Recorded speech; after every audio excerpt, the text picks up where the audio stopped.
some new details about what may have prompted the president to order that airstrike that killed Iranian top general Qasem Soleimani. The Wall Street Journal is reporting. The president told associates he was under pressure to deal with Soleimani from GOP senators that he views as important supporters in his upcoming impeachment trial. The president was asked about this in an interview with Fox News last night, and here's what he said about it. They just made it up. It's fake news. Okay. I used to think leakers, they just make it up. They're all very dishonest. Most of them are really dishonest. I mean, 80% are dishonest, and I mean really dishonest. They made that story up.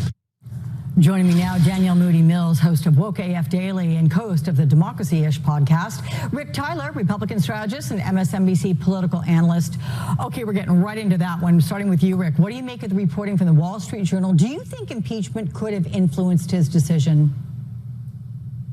Well, it's hard to say, but what we do know about Donald Trump is that he's completely transactional and that he's willing to compromise foreign relations, national security for his own benefit. We certainly saw that with his dealings with Ukraine and in trying to launch a public investigation against one of his political rivals. Over and over again, Donald Trump always seems to have Donald Trump in mind, and he's willing to shift major policy positions. For instance, he's now says NATO should get involved in Iraq, where before he said NATO was useless because it serves his transactional purposes.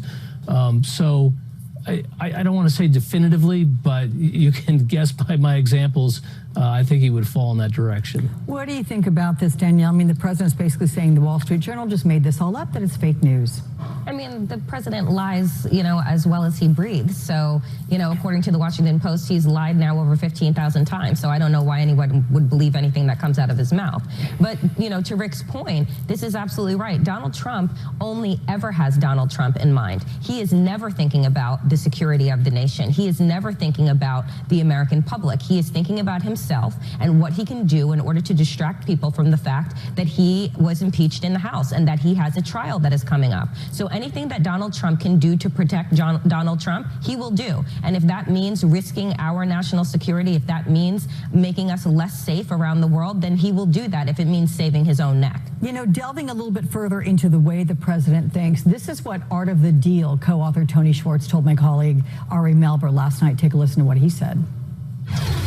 I think the humiliation that he associates already with having been impeached is incredibly preoccupying to him and dominates his consciousness for the vast majority of every waking day. Compartmentalization can be good up to a point. Does he have that skill? Zero. Zero. So with that, I have to say, Danielle, I was looking at your face and you were nodding in agreement for the first part, and then you additionally laughed. So how much do you think impeachment weighs on this president and his actions right now? I think that impeachment has rented space in Donald Trump's head and he cannot shake it out. That's all he thinks about. All Donald Trump thinks about is his legacy and his name. And impeachment now has an asterisk next to his presidency, on top of the fact that we know that the Russians helped him get elected in the first place. So he didn't do that on his own either. And the idea that Donald Trump would even consider for a moment thinking about impeachment as a decision to assassinate a major general is absolutely insane, and on its own is an impeachable offense. Do you, Rick, have any faith that this president will be able to compartmentalize and get the business of the country done while the impeachment trial is going on?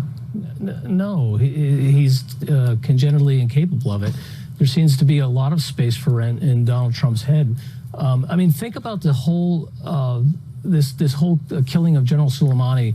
They said at first it was imminent attacks. Now he says it was on embassies, several embassies, specific embassies. Yet when the White House went over to brief Congress, they didn't mention embassies. And now we find out that another leader, the military leader in Yemen, had also been targeted the same day in an unsuccessful attack. What was the imminent threat of that general?